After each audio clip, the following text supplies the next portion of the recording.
Good evening. Welcome to the Lawyer Assistance Program Committee 15th Annual Volunteer Appreciation Celebration. So glad you could be with us this evening, and so strange to not be able to see you in person. By now we're used to this. One of the themes for the night is gratitude. That's our big theme. Before we get to gratitude, we need to talk about trauma, a drop, and we have trauma in our midst with COVID. This year we lost the 58th president of the City Bar Association, Michael Cooper. And we are aware of stigma tonight. We want to remove stigma from addiction and mental health. That's a goal of this evening. We are talking about denial tonight. Trauma, stigma, denial. And once we get through those, we get to gratitude and we get to celebrate. And we're so glad that all of you could join us. Thank you very, very much. I'd like to thank our sponsors for this evening. At the advocate level is Patterson Belknap. Thank you very much. Patrons are Hallwell, Schuster, and Goldberg. Thank you. Foley Hogue. Thank you. Irwin and Swan. Thank you. And Michael Biowitz. Thank you very much. I want to thank the City Bar Fund, the chair, David Levine, and everyone on the City Bar Fund for supporting this event. Of course, the Lawyer Assistance Program and our director, Eileen Travis. The Lawyer Assistance Committee has been around since 1982. We have a member here tonight, Charles McFall, who has been here since the 80s. I want to give a shout out to Charles and my secretary of the Lawyer Assistance Committee, David Arenstam, who's been here for a long time as well. I want to thank other committee members. I want to thank all the committee members. Joseph Milowick has been a great presence on the committee, a newer member. Susan Schneiderman started an NA meeting this year. Thank you, Susan. I want to thank tonight's event co-chairs, Susan Dennehy and Bob Klepp, for doing an incredible job. Thank you very much. The committee consisted of other members of the committee as well. Francesca Acasella, Anne-Marie Demore, David Copeland, and Bob Wallace. There are many other committee members that I'd like to thank. Don't have time. Adam Levine is a volunteer. Adam is going to be speaking tonight, so you'll hear more from Adam. I do want to give a thank you to Meredith Heller and Avram Robin for all of the work that they do for the committee. Just takes a lot of work to help lawyers who need help, and that's what we're here to do tonight. At the Bar Association, I'd like to thank Christina Overton for all the work that she's done for tonight.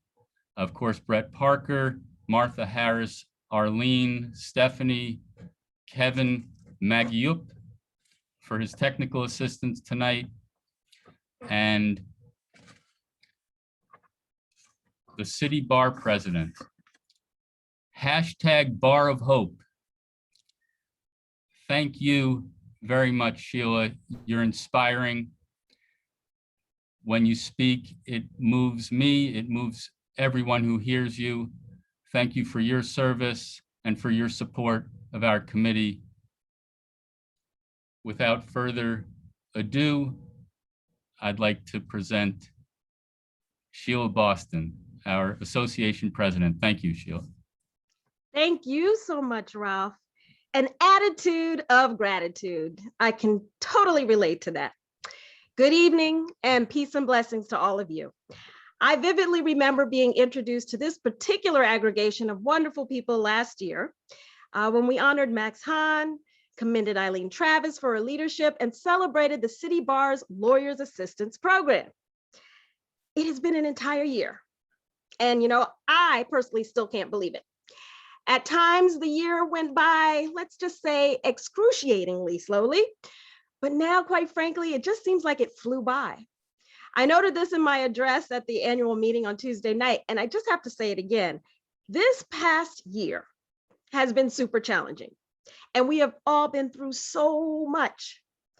There have been and continue to be a lot of stressors in our collective lives. We have been and are still facing COVID-19 health pandemic, although it appears we may have turned a market corner. I'm excited. We have been and still are facing continuing demands for racial justice. We have been and still are facing economic depression and upheaval of sorts. And we have been and still are facing, certainly, a lot of political and social unrest. So as I've been trying to spread the word far and wide, wellness and mental health are critically important in such a time as this. As most, if not all of you know, mental health and wellness is one of my 6 main pillars of concentration during my presidency for our beloved Bar of Hope.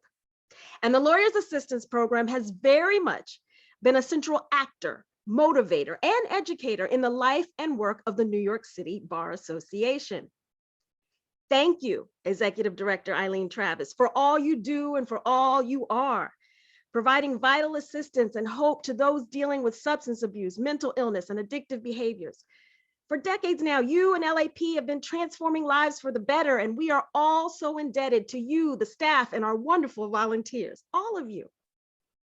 As president of the New York City Bar Association, I've had the distinct honor and opportunity to engage in many discussions, panels, and to educate Bar Association leaders from across the globe, not just domestically, but internationally, about the importance of mental health and wellness and ways in which bar associations can serve as leaders in promoting good mental health in the law profession. And let's face it, the law profession is one of the most stressful professions in the world. And during every such presentation I make, I without fail refer to and commend our Lawyers Assistance Program, as it is one of our signature projects and has been so exceptional and successful in its work. Now, I have been trying to use this platform of the presidency to advocate for greater awareness of mental health and wellness. I advocate for therapy. I advocate for compassion. I advocate for the eradication of the stigma associated with mental illness. As many of you know, the New York City Bar Association has also been advocating for the adoption of a mental health wellness CLE requirement for our legal community to designate some of those required CLE hours to this all-important topic, a topic important to all of us. I was very serious the other night when I pronounced at the annual meeting that every single one of us has experienced trauma over the past year due to the pandemic. We have faced sickness, death, social isolation, violence in the streets, and even in the US Capitol. Some people have lost their jobs. Some have difficulty maintaining or doing their jobs, functioning in their jobs. People have dealt with challenging issues such as to wear a mask or not, to send their children to school in person or not, to get vaccinated or not. But by the way, let me encourage everybody to get vaccinated. But my point is, so many things have been challenging us. There are political and social trigger buttons even. We have dealt with a lot of acrimony, finger pointing, false news, and the list goes on and on and on. And whether we're willing to admit it or not, it has taken an emotional toll on every single one of us, myself included. I know I'm the optimist, and I really am, but it's been a hard year. And we need to acknowledge that, and quite frankly, to just face it head on. I do not know how many of you saw or heard about it, but just last week, there was a lot of publicity about a new survey co-authored by Krill Strategies, which found that women attorneys are experiencing meaningfully worse mental health than men. It reported that 1 in 4 women have considered leaving the legal industry due to mental health problems and stress, a rate greater than the 17% of men who indicated the same. Women were also more likely than men, 56% versus 46%, to engage in risky drinking, which means binge and heavy drinking. Men who reported an increase in drinking during the pandemic were 4 times more likely to engage in risky drinking, while women were 7 times more likely. The Krill study and others have cited childcare commitments and work-family conflict as the biggest factor driving women out of the law industry. So we're not talking here about, temporary impairments or setbacks, but women actually leaving the workplace, the profession of law.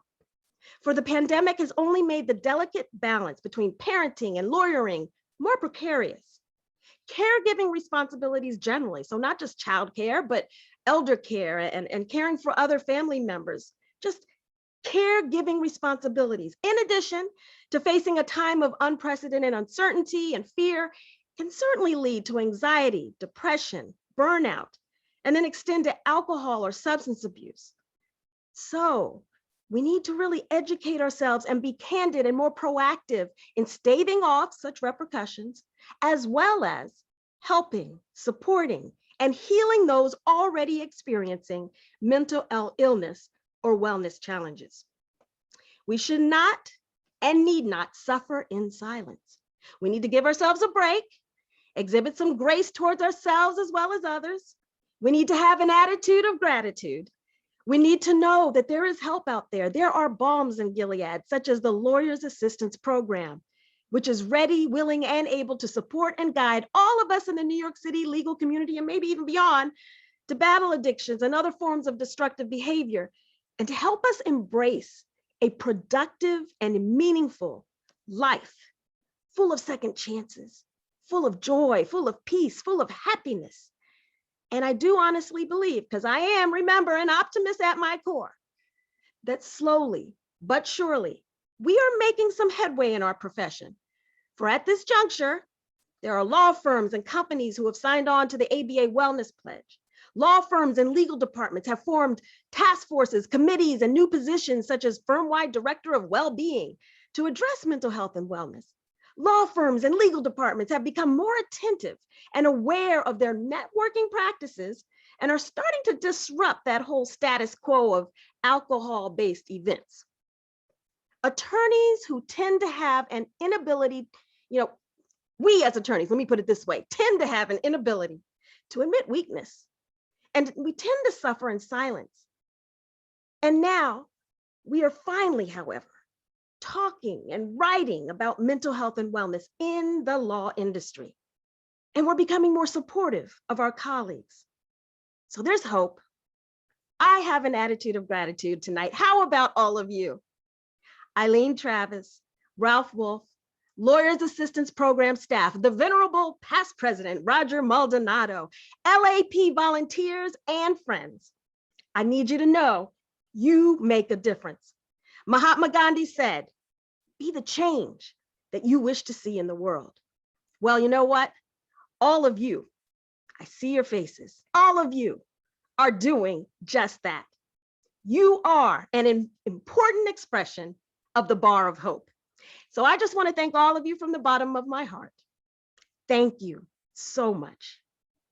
And now, here she is, the wonderful executive director of LAP. Please welcome Eileen Travis.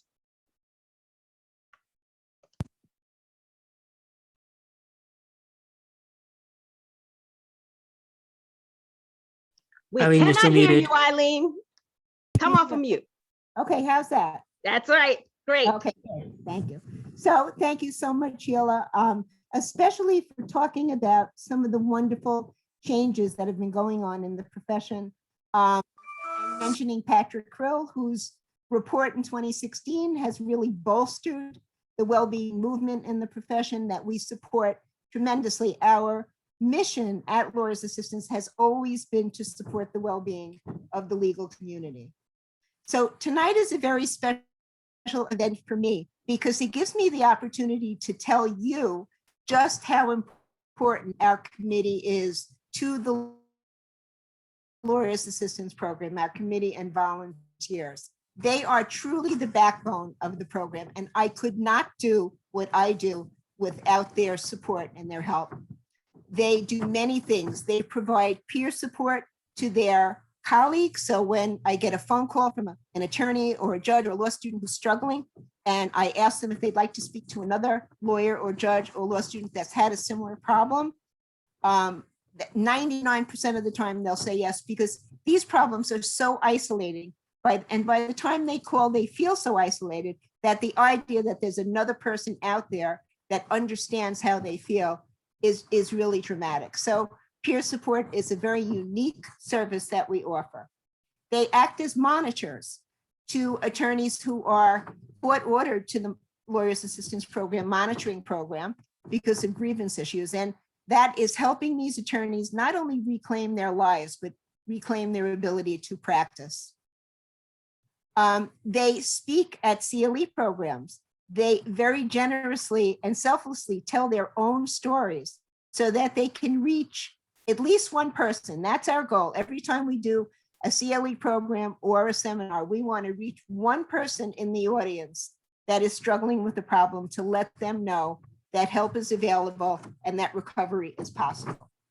So I want to thank every single committee member for your help and your guidance and your support. And I'm going to introduce Adam, who is the epitome of a volunteer. Adam? Thank you, Eileen. Thanks everyone for being here this evening as well. Good evening, this evening, I guess. My name's Adam and I'm an alcoholic. And the fact that I can sit here in front of all of you and say that and not have any fear of repercussions is a testament to the strides that our lawyering community has made back from even when I first entered law school some years ago now, as the additional grays in my beard are attesting to. So for me, before even I started, went to law school, drinking became a problem, but it advanced and drinking was something that I had to do. I was compelled to do. It was no longer something that was optional. I'd started drinking because it was fun, and then it was fun with consequences, and then it was just consequences. The beginnings of my days started with reaching underneath my bed to get the bottle of vodka that I had stashed underneath there. And the first thing that I had to do every single morning was take that first slug to get it in my body. So it would take the edge off the shakes. And then the second one would stay down. That lasted for a long time, and I barely drew a sober breath. I was lucky enough that at some point I had the mental shift happen where I decided that I was done. It didn't happen in rehab in either of the two stints there, because it's so much fun the first time and go back a second time. It didn't happen by going to 12-step meetings at first, but it did come, and eventually I was able to make the spiritual change in order to change what was going on, in order to no longer feel compelled to drink like that. In the process of going through my run with alcoholism, I got into some trouble. I remember hopefully what is the last time I woke up in jail, and slowly coming out of a blackout, wondering what that loud noise was, and then realizing that it's me screaming, and then realizing that I had a hood over my head because apparently I'd started spitting at some point. This is all things that I had done after I graduated law school, after I had been, back in the professional world. I wasn't a practicing attorney yet, because when I sat for the bar the first time, when you sit for the bar inebriated, there's not a whole lot of success rate there. So there were a lot of the things that I had in my record that I had to account for. I did get sober in November of 2013. I've been sober since, with a lot of help from people around me. And it actually was 2 years plus that I was sober before I decided that I wanted to sit for the bar exam and use this piece of paper that I paid a couple $100,000 for, to see if I could be productive.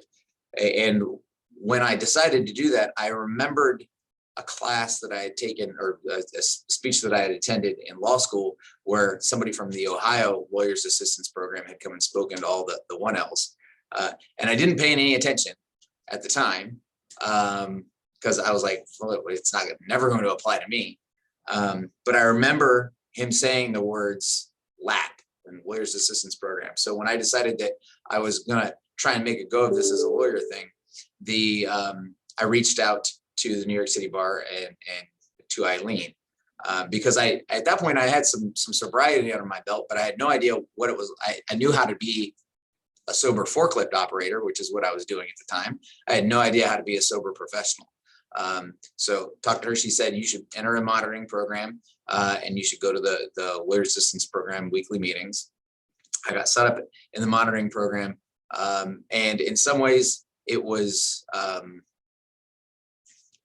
little humbling. Somebody who, like, I already had a little bit of sobriety, still having to get like my slips signed, going to meetings, and having to submit to drug tests and alcohol screenings.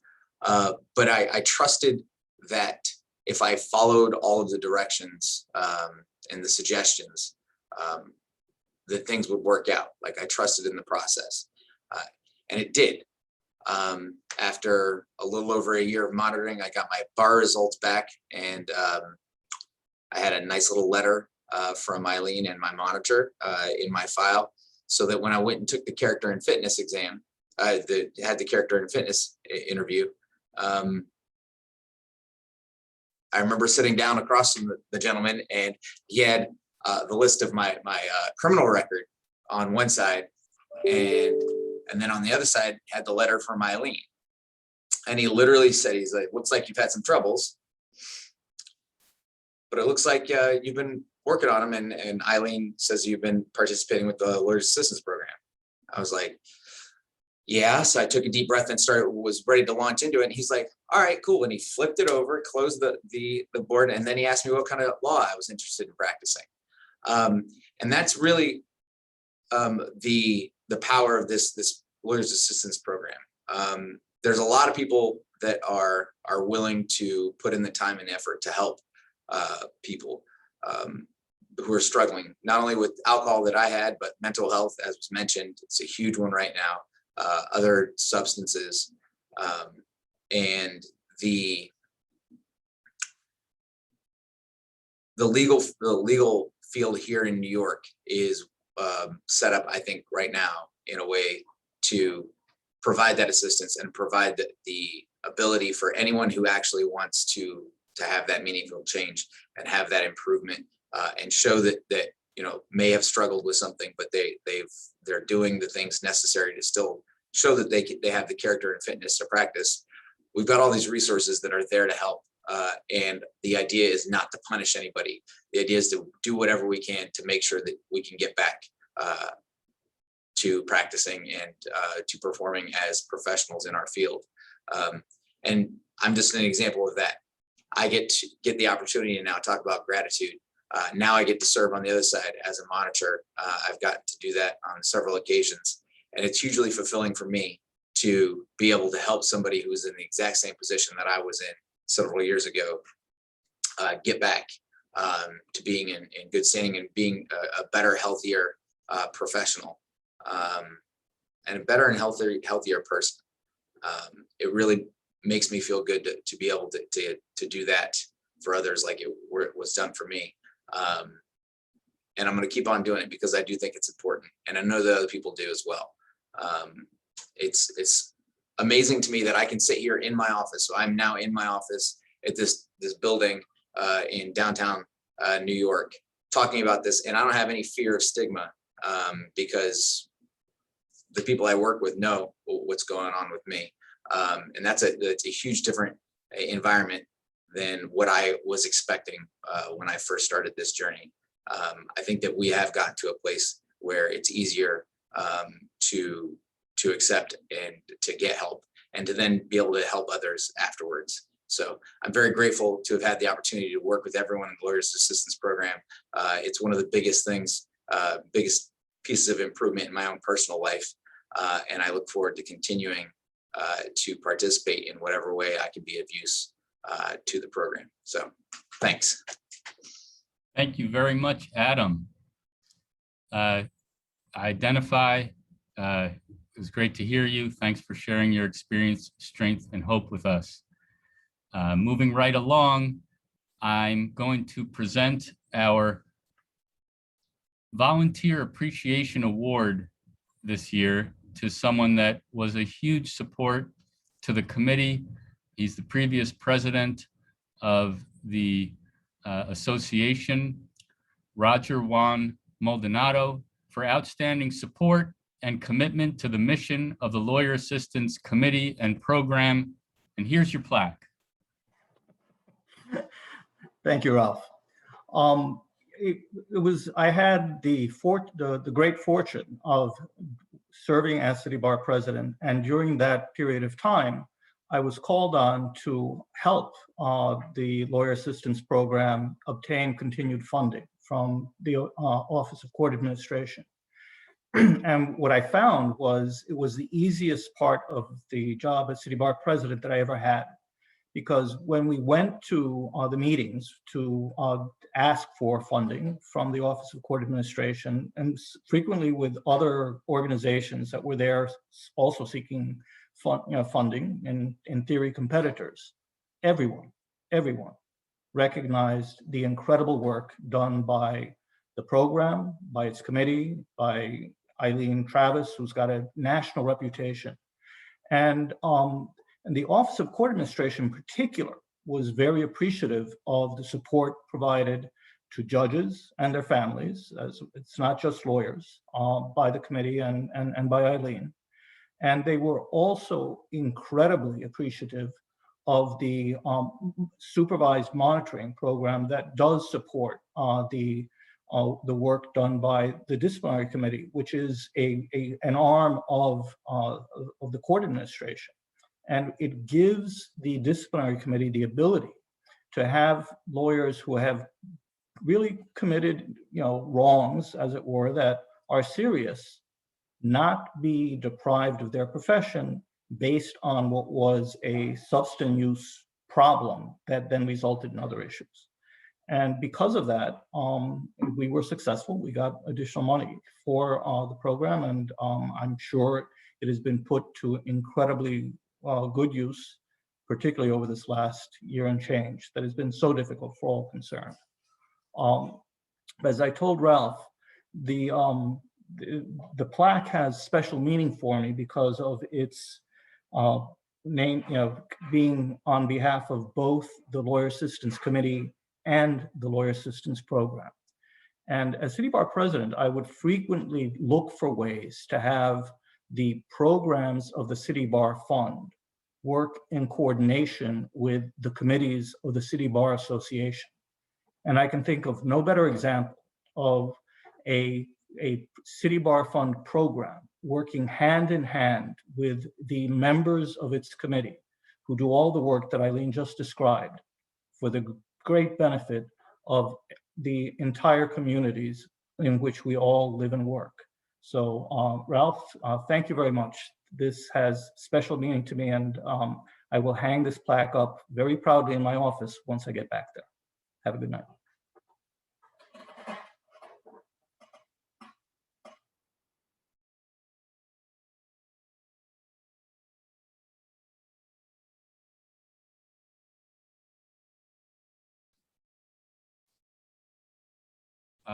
Bob, I think you're up.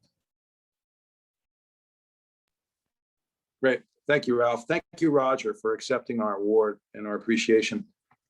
My name is Bob Klepp, and Susan Dennehy, my co-chair, and I are really pleased to have this panel and have your attendance and have this occasion we've looked forward to for so many weeks now. We were both talking on the phone earlier today, and we said, we can't believe today's finally here. It's like your wedding day or something. But we're really pleased at what folks have shown up and the speakers we've had so far. Our next speaker, who I'd like to warm you up to, is Representative Jamie Raskin. Almost needs no introduction, but I want to say a few words anyway. There's a story here. We were, as a committee, thinking who would be the appropriate person to be a keynote speaker, be a featured speaker in this event. And we pondered and we thought, but it came to light, there's nobody better out there in the world to speak to the issues of the day. Sheila referred to them a little bit earlier, the turmoil, the trauma, the upset in our society right now at a broad level. And then on the personal level, the trauma. It all boils down to the story that Jamie Raskin can bring. And I think he really brings it. We were hoping that his staff would maybe give us a few of his minutes, but we asked for an inch and he gave us a yard. You're going to hear that. He speaks in very personal, deep terms, how mental illness has come to his life in a way he never expected, in a way that it was both a family matter, in a way that it was both a national matter. He was there on January 6th when people entered the Capitol. He was then given the huge lawyering job of leading the second Trump impeachment trial. And he comes to us with a strong message about all those things. On the personal level, he said, I love this. I love sound bites. And he gave us one. He said the stigma should be yesterday's news. On the law firm level, he said, if law firms are going to be leaders, they take care of their people. And if they're really good leaders, they take care of their people and then some. And then on the personal level, like I said, he dove deep and he's going to tell you all about how he's dealing with his own challenges, mental health areas, and so forth. So without any further need to say anything, I think you'll find his remarks very worthwhile. I'm Susan Dennehy, and I'm the co-chair with Bob Klepp of this annual event. And we are delighted that you're here with us. And I'm really looking forward to what you have to say. Thank you for having me, Susan. I'm delighted to be with you. Thank you. So I have several questions to ask you having to do with wellness in the legal profession. So the first question deals with legal institutions, law firms, law schools, courts. Studies are showing us some alarming statistics. 1 in 5 lawyers has a drinking problem or a substance abuse issue or a mental health disorder. And to put that in some context, we are like double other professions in that regard. So at the institutional level, what would you say to encourage institutional leaders to be leaders in providing support for their colleagues or constituents who are dealing with these difficult issues? Well, I mean, if an institution is an institution, then it's got to take care of the people who are part of it or members of it. And as you're saying, we've been through a hell of a time as a country. We've been through the trauma of COVID-19, where we lost, I think, nearly 600,000 people in the course of a year, or a little bit more. We've had every kind of social, financial, economic, political trauma coming out of that. We had the trauma of the first violent insurrection incited and invited and promoted by the President of the United States to try to overthrow an election. And there continues to be all kinds of propaganda and fake news, infused into the body politic around that. So, these things, I think, create a certain climate and a certain environment within which people are either able to handle it or not able to handle it, and I think that real leaders in institutions take care of the people in the institution, and if they're real leaders, they try to take care of people outside of the institution too, but at the very least, the people on the inside. Thank you. Agreed. So my second question has to do with the individual lawyer. One of the barriers, the high hurdles, in my opinion, to getting for lawyers to get help is the fear of the stigma of being labeled an alcoholic or a drug addict or mentally unfit. And as lawyers, we're supposed to be problem solvers. We never want to admit we have a problem to ourselves, to someone else, or to ask for a helping hand. So what would you say to those individuals to encourage them to get the help, to put aside the stigma and get the help they desperately need? I guess, what I would say is I'd start with your idea of lawyers being problem solvers. You're a problem solver, and if you can see somebody's having a serious legal problem relating to whatever, bankruptcy, a potential criminal issue, overdue traffic fines, divorce, death penalty, whatever it is, you wouldn't say to them, well, suck it up and deal with it yourself. You'd say, get professional help. And so part of it is recognizing that you're a certain kind of problem solver. You're a legal problem solver, but you're not necessarily a psychological or emotional problem solver, at least of the professional variety. But there are people that can help you with that. And so if you want other people to defer to your expertise and trust your expertise to make their lives better, you should do the same thing. You should trust some other professionals to help you make your life better. Obviously, you got to check them out. You've got to get referrals, all that kind of stuff. But yeah. The LAP committee, this program provides help to lawyers, and it's a free and confidential service. And sometimes lawyers feel a little more comfortable talking to an outside program rather than going to HR in their firm. But it's important, to know that those services, that help is available. Pick up the phone. Look, the stigma thing should be yesterday's news. I mean, a majority of the people in the country have experienced intensified emotional or psychological stress or distress over the course of COVID-19, certainly, but really over the course of the Trump administration, where these social divisions and the polarization has have brought down tremendous pain on people.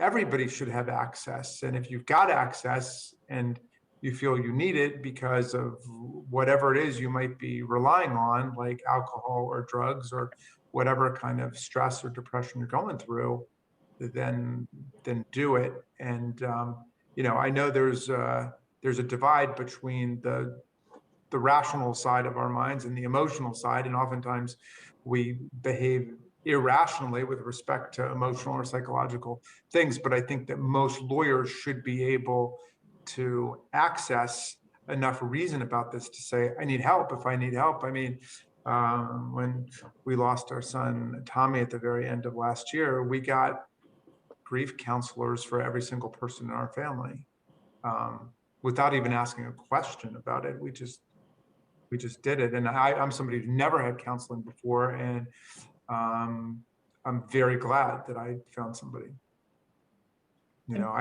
I had enough of my wits about me to say, this is not something I'm going to be able to just figure out on my own. For all of us, we are so sorry for your family's I loss. appreciate that. That kind of leads me into the next question, which is about you. Nobody knows higher stakes than you do. You, in front of the country, balanced the highest legal stakes imaginable, leading the second impeachment trial, while also dealing with the loss of your son, Tommy, and grief. How did you manage? How did you manage to stand up? How do you continue to do that? Please tell us. I don't know the answer to your question. People have obviously asked me that before, so I don't know. I felt during the trial that Tommy was with me the whole time. I felt him physically with me in my heart and my chest. You know, this trauma for me has been like a double-edged thing. I mean, it's like trauma has said, I'm going to take away from you everything that's most precious to you, what you love the most, what's most important to you. And then I'll give you access to things you haven't been able to see or feel before in terms of other people's struggles, other people's pain. And you will have access to a certain kind of lucidity and eloquence related to suffering, which was something I never had before. I mean, believe me, it's not a fair bargain, but it has opened up another world to me that I didn't know was there. And you know, if I could speak to trauma, I would say, is this a choice I've got to make? And I guess the answer is yes. I mean, I have no choice. There's no turning back. So, so I feel I'm working on a book about my son and about everything that happened on January 6th and the impeachment trial. And I'm going to try to connect our profound personal family trauma to the trauma of the country in the attack on our democracy and our Constitution. I mean, trauma comes from the Greek word wound. The way the psychologists define it is that it's an assault on a person physically and or emotionally in a way that demolishes the basic expectations they have about reality in life. You know, if you're a parent, you expect your kids will always be with you.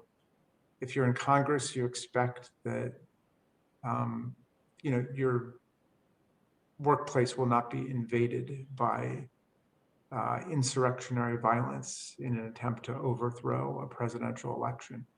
And that was a week after we lost Tommy. So I experienced these two assaults on what I thought the world was like. And I basically have been walking around since then kind of dumbfounded and disoriented and not fully sure I recognize the world anymore with my son gone, and with the behavior of my colleagues in Congress, many of whom are now denying what we all experienced. And of course, with Donald Trump out there saying that his followers entered the Capitol hugging and kissing the Capitol Police when more than 140 of them were wounded and ended up in the hospital. I mean, there were people engaged in basically medieval style warfare for 4 or 5 hours as they're being beaten up with clubs and hockey sticks and baseball bats and Confederate battle flags and Trump flags and so on. I mean, that was the reality of the situation. People had their eyes gouged. One officer lost 3 fingers. Another had a heart attack. They're being bear sprayed directly in their eyes. That was the reality of the situation. And it's bad enough that we had to endure that trauma, but then to try to convince people it never happened and that this was some kind of replay of Dr. King's March on Washington in 1963 is just, it's an obscenity. So anyway, I want to try to discuss this trauma, and I want to talk about the truth about the things that have happened, and I want to talk about the trial and what ended up happening in the trial of Donald Trump. Thank you. Thanks for speaking out, for speaking up. And I hope you're doing things in Maryland to take care of yourself. Well, I appreciate that. I try to go on hikes whenever I can, but I'm very wrapped up in my book, and I'm looking forward to getting through it, but I am trying to take hikes in the meantime. If I may ask you, when I try cases, I usually ask the potential jurors what 3 words they'd use to describe themselves. So would you share that with us? What 3 words I would use to describe myself Yes. or your jurors? Let's see. Well, that's You're tough. like the jurors, they don't like being asked that question either.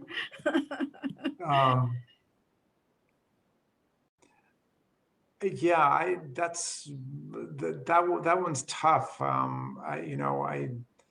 You might have to let me work through the period I'm in to get back to you on that. I should say I'm a strong Democrat. I don't run away from that, both capital D and small d. Democrat. I'm passionate about democracy. People say to us, well, it seemed like we were the impeachment managers, this amazing team of people that we were driven by a lot of passion. And I think that that's true. We were very passionate. I think underneath that passion was a lot of anger about what had taken place and what we had all experienced and witnessed. And underneath that anger is probably a lot of love for our country, for our Constitution, for the rule of law, and what it's meant to our families and what it's meant to us in our own careers and our own lives,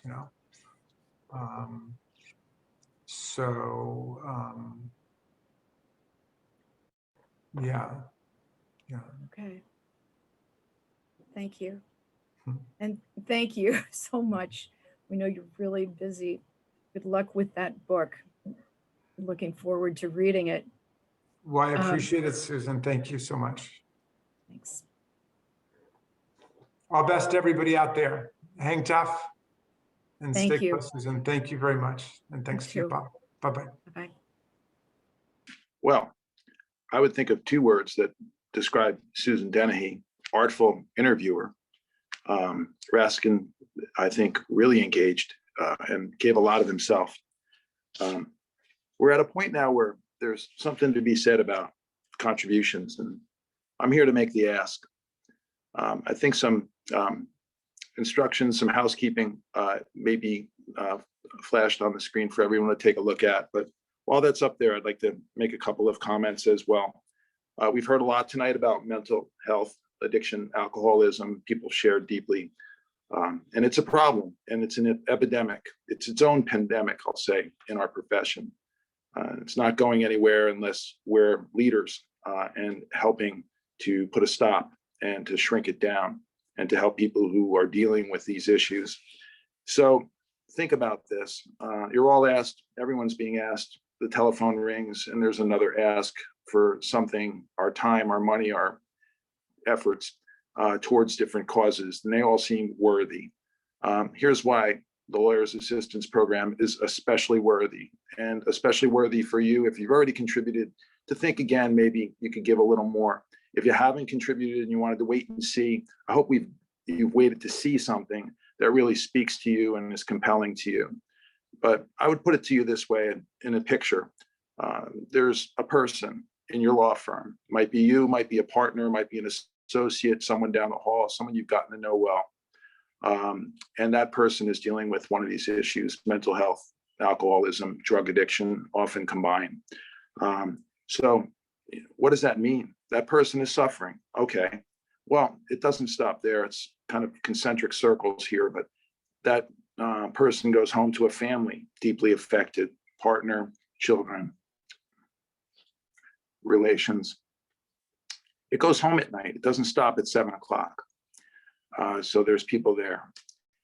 Back at the firm, the clients that are supposed to, they've paid for rigorous advocacy on their issues, on their case. Are they getting that? No, they're suffering. Back at the firm, the lawyering, that the firm, its reputation on the street, does that stand up? No, it takes a hit. So in this widening circle, there's so much suffering. Now, you may say, well, my firm, we have a human resources department. We have people that take care of people who are dealing with these issues. But like you heard earlier, and Susan brought it up in her interview with Representative Raskin, not so much. Maybe the human resources isn't quite a good fit for a lot of people. Why? because they want that blanket of confidentiality and that blanket of security that they can get help, but they can take those steps without being found out, without being stigmatized in their own minds. We're all trying to get rid of the stigma, but that may be still an impediment in a lot of cases, and you know it and I know it. But when they come to the Lawyers Assistance Program, it's different than going down the hall to the human resources. Eileen and the professional staff have a broad network and can provide a lot of services on complete confidence. So we're unique and we're asking for your help. We need the support to grow and to keep doing the great job that Eileen and team are doing. So reach down and help us as much as you can. Thank you.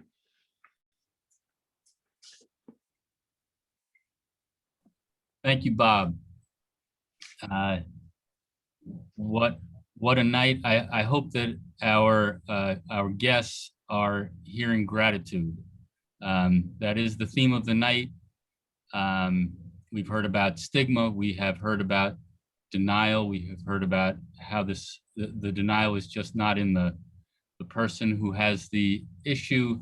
It's in the denial of the community and the effects that it has on our friends, our families, and our colleagues. There's nobody who gets this better in a big way than our next awardee. The Lawyer Assistance Committee is honored to recognize Gina Passarella tonight, executive editor of ALM, with our Media Champion Award for your vital service in raising public awareness of the mental health and substance use crisis in the legal profession. And here's your award. Thank you all so much for this beautiful thing. I just truly can't imagine a more important topic to be honored for, and it truly just is representative of all of the work that so many of you all and my colleagues are doing. So I'll just first, huge thank you to the New York City Bar Association, the Lawyers Assistance Program, Eileen Travis, Ralph Wolf, and all of your colleagues who do truly mission critical work that is saving lives. And kudos to the law firms and employers who care, and to all of the brave people who share their personal stories with us and others, really paving the way for a risk-averse population to realize they aren't alone. And I have to thank ALM for investing in our newsroom's efforts to devote what is now years of coverage to such an important topic. From the start, my boss and our Chief Content Officer, Molly Miller, as well as really the entire newsroom, has embraced this project and cleared a path for it at every step. As a media company, we always felt our best purpose around mental health was to use our platform to shine a light, give people a chance to tell their stories, and help the industry find a path forward, all with the goal of increasing the conversation and smashing the stigma. And I love Representative Raskin's point that stigma should be old news. Totally agree. When we started the Minds Over Matters project 2 years ago, I was a bit saddened by the state of affairs, but hopeful. I'll admit it can be defeating when you do this work over a long period of time, and I'm sure Eileen and others have experienced these highs and lows, that you see the same statistics or they got worse like they did over the last couple of years, as our recent survey on mental health showed. But when I think about the fact that those results are also reflective of more people being willing to recognize and speak out about the problem, and I see the amazing efforts throughout the legal profession to help address it, I am so hopeful. A little bit more on the stigma point, because I do think it's still important. For someone who writes a lot about mental health, it wasn't really until I had a situation hit closer to home that I realized how stigma, despite so much effort to the contrary, is still very much today's news. A family member was in need of help and treatment this past year, and in the throes of making those decisions, which often have to be made on the spot within hours, not days or weeks, we stopped to consider what to tell their employer. Should we tell the truth? We're all working remotely after all. Maybe, nobody would notice. But how could someone in my shoes, who's been preaching what I preach for the last couple of years, not immediately say, of course, be honest, it will work out? That is eventually the conclusion we came to, and I'm so glad we did, and it was well received, and the support from the employer was tremendous. But I think we're lucky. I think we have to get to a place where individuals allow themselves to be okay with getting help, and where employers and society can create an environment that walks the walk, demonstrating that it is in fact not only safe, but encouraged to focus on your mind as much as your body. On a discussion earlier today that I was on about mental health, a participant said, it's not fair to demonize the employer or others around a struggling individual for not doing more. There is definitely truth in that. This is a deeply personal topic that someone who is struggling may not even demonstrate to, of all people, an employer. But if they need to take time to care for themselves, they have to know that their employer, who holds so much sway over their financial and professional security and where they spend so much of their time, will have their back. And we can't ignore that the statistics around mental health and substance use are worse in the legal profession than many other pockets of society. So maybe there is something that needs to be done at the organizational level. The profession can do so much more to bring purpose and balance to the lives of its members, recalibrating what we celebrate without sacrificing quality. Why are all-nighters championed, but taking your vacation a struggle? Understanding ourselves and our colleagues, the industry's most important assets as humans, and that even a professional services business can thrive if modeled right without running its top assets into the ground, is really crucial for the well-being of the profession moving forward. If I've learned anything over the past few years of covering this topic, it's that it is a deeply personal issue that each individual internalizes and expresses in their own way. The individual needs to be ready to seek and accept help. No one person or entity is responsible for or can solve these issues, but the power of a community coming together to let each of those individuals know they will be supported when they do choose to seek help and outlining clear paths to get that help serves to continue to break down the self and societal imposed walls we have built around protecting our most important asset, our mind and soul. So thank you so much to the Bar Association for this tremendous honor, which really is just a reflection from the mirror I'm fortunate enough to be able to hold up to the profession and the good work that the profession writ large is doing to combat these critical issues. I am grateful for all of you and the work you do, and so grateful for this honor. Thank you so much, and be well. Thank you, Gina. And this concludes the evening. I wish that we could hang out and mingle in the Great Hall at the association.